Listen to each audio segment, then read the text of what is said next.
चर्चा की शुरुआत सुभाष लांबा जी से करते हैं। 8वें वेतन आयोग के गठन को लेकर आपकी प्रतिक्रिया, आपकी जरूरत। नमस्कार जी। जी। दर्शकों को, आप सभी को।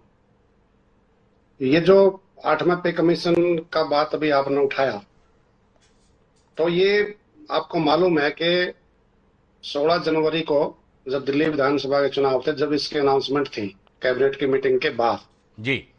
लेकिन लगभग 10 महीने बाद अब इसके टर्म एंड रेफरेंस और मेंबर और चेयरमैन का अभी मंजूरी मिली है। जी। गजट नोटिफिकेशन अभी तक जारी शायद नहीं हुई है, जी। केवल मंजूरी मिली है।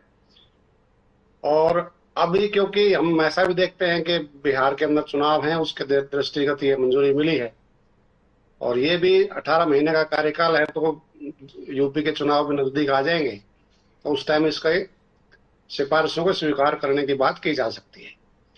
दूसरी बात ये है कि इसको जो हम देखते हैं, वो जैसे छठा पे कमीशन था, 7th पे कमीशन था, उसमें जो पेंशनर्स हैं जी। उनका वो भी रिवीजन का विषय उसमें विचारा था। लेकिन 8वां पे कमीशन का जो टर्म एंड रेफरेंस जो कैबिनेट के नोट आए हैं, उसमें पुरानी पेंशन जिस पर पहले तो ये विषय है ही नहीं, जो जी। विषय उसमें डाला गया है पुरानी पेंशन स्कीम जिस पर कोई अंशदान कर्मचारियों से नहीं लिया जाता, अर्थात ओल्ड पेंशन स्कीम, जी। उसकी भी समीक्षा होगी और उससे होने वाले खर्च पर भी विचार किया जाएगा। जी। इससे हमें आशंका लगती है कि ओल्ड पेंशन स्कीम से भी छेड़खानी की जा सकती है, जी। क्योंकि मनी बिल के नाम पे 25 मार्च